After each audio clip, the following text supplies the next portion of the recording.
Assalamualaikum warahmatullahi wabarakatuh. Perkenalkan, nama saya Mahirda Argade Vega dari Fakultas Ilmu Administrasi, Program Studi Administrasi Publik, Universitas Brawijaya. Dalam kesempatan kali ini, saya akan mempresentasikan yaitu implementasi kuliah daring mata kuliah Pancasila dengan dosen pengampu yaitu Profesor Dr. Insinyur Komariatus Solihah ST MKes Ibu Asian Engineering. Dalam kesempatan kali ini, saya akan mempresentasikan yaitu hasil resume dari jurnal-jurnal saya, dari jurnal-jurnal yang sudah saya cari dengan judul Pancasila sebagai Dasar Negara, yang terdiri dari beberapa poin-poin yang nantinya akan saya jelaskan.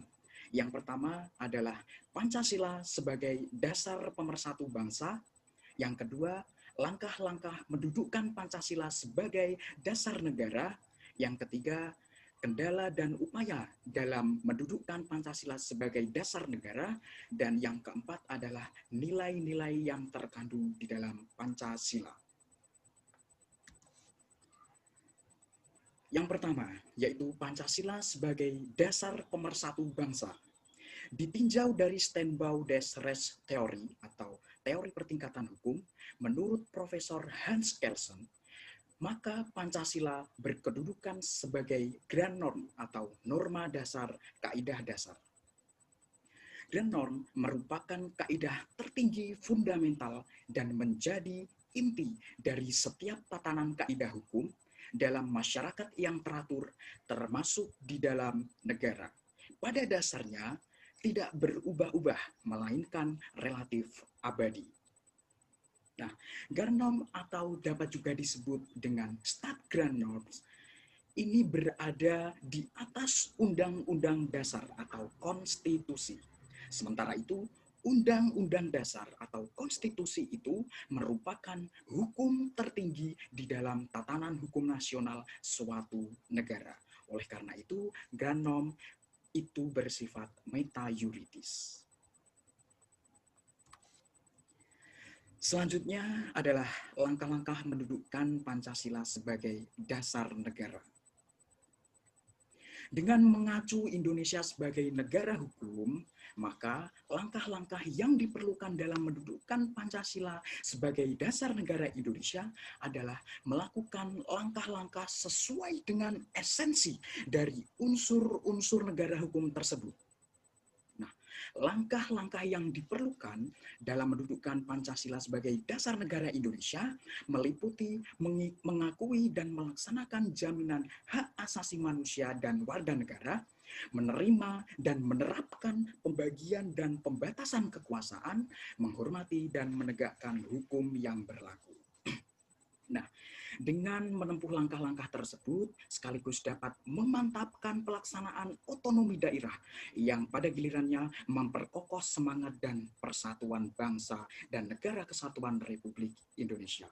Sebaliknya, apabila penegakan negara yang berdasarkan hukum dan sistem konstitusional kurang diperhatikan atau diabaikan, maka kepastian hukum tidak akan berjalan, kemakmuran masyarakat atau rakyat akan terabaikan. Selanjutnya, kendala yang timbul dalam mendudukkan Pancasila dasar negara. Nah, ditinjau dari segi efektivitas hukum dalam tatanan negara hukum Indonesia, kendala yang mungkin timbul dalam upaya mendudukkan Pancasila dasar negara Indonesia dapat dilihat dari aspek-aspek peraturannya, kelembagaannya, penegaknya, fasilitasnya, dan masyarakatnya.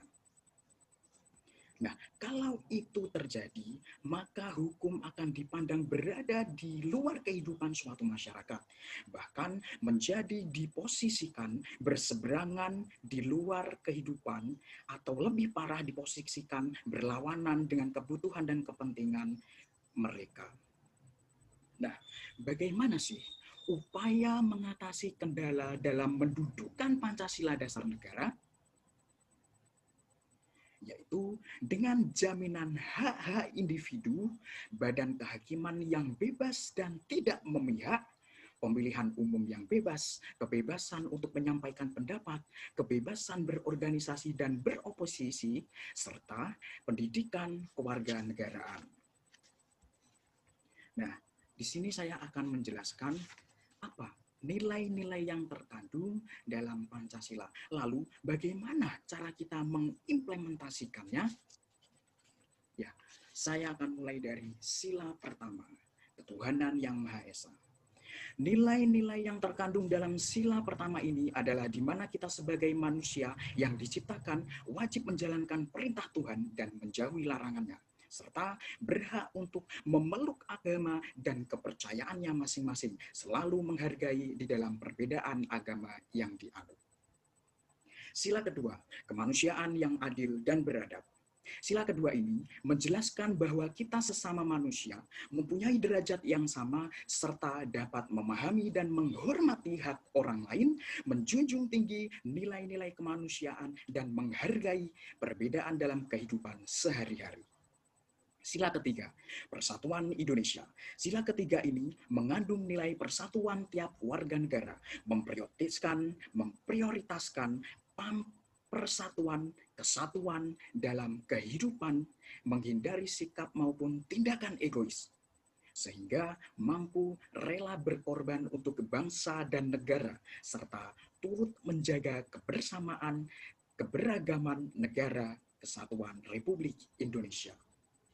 Sila keempat, kerakyatan yang dipimpin oleh hikmat kebijaksanaan dalam permusyawaratan perwakilan. Dalam sila keempat ini menjelaskan tentang bagaimana demokrasi, adanya kebersamaan dalam mengambil keputusan dan penanganannya, dan kejujuran bersama. Sila kelima, keadilan sosial bagi seluruh rakyat Indonesia. Makna dalam sila kelima ini adalah adanya kemakmuran yang merata bagi seluruh rakyat, seluruh kekayaan dan sebagainya dipergunakan untuk kebahagiaan bersama dan melindungi yang lemah.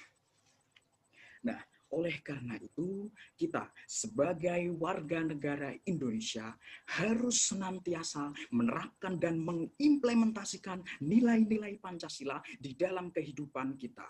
Pancasila sebagai dasar negara harus kita jaga, karena Pancasila adalah pandangan dan pedoman di dalam kehidupan masyarakat yang telah disusun oleh pendiri bangsa ini sebagai wujud cita-cita negara kesatuan Republik Indonesia. Terima kasih, mungkin hanya itu yang bisa saya sampaikan, kurang dan lebihnya saya mohon maaf. Wassalamualaikum warahmatullahi wabarakatuh.